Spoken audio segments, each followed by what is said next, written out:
Following the scores of building collapse in Nigeria, an expert in building, Professor Kunle Ade Wahab, has pointed out that the sector of the economy is marred with unprofessional practices and regulatory compromise. In an exclusive interview with PlusTV News, Professor Wahab touched on the housing deficit in Nigeria. Our correspondent Jacinta Obiuku reports. All over the world, building collapse is not new. However, human factors such as negligence, flouting of building codes, use of defective or substandard materials, incompetence and corruption are said to be responsible for the damage. For instance, in Lagos, the city is often referred to as construction site, given the volume of building projects progressively taking place at various sites across the megacity. Professor Kunle Wahab is a professor in building. He spoke on the incessant building collapse. It's not all the buildings that collapse that ought to have collapsed. There are some stresses, things that you can see deficient in building that can be corrected while the building is still going on. But these days, for what I can call irregularities, people who don't want to fulfill all the righteousness in construction, they may be doing something prematurely. And the people who are supposed to supervise, they are not forthcoming.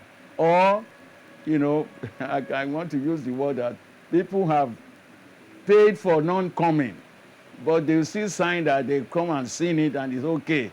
Chapter 59, Section 74 of the Urban and Regional Planning and Development Law of Lagos State 2010, which was signed by the former governor, Mr. Raji Fashola, although now amended, states that in the event of the collapse of any property or structure due to negligence on the part of the owner or the developer, such property shall be forfeited to the state government after due investigation or publication in the state official gazette.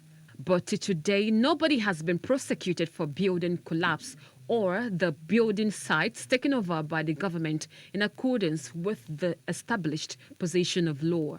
Designers of buildings and those who are like contractors are executing the building have to be competent people that not only knows what goes into the structure, but where you can avoid, adopting cutting corners. Professor Wahab also hinted on the issues of spaces in structures and urged government to go beyond paperwork.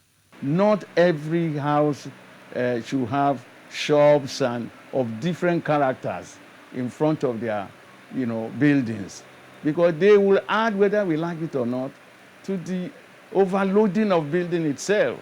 The Building Control Agency is required to conduct periodic inspection of building developments within the state to identify defective and distressed structures and has the power to demolish buildings that do not conform with the regulations and planning permits. Jacinta Obiuku, PlusTV News. Please do subscribe to our YouTube channel and don't forget to hit the notification button so you get notified about fresh news updates.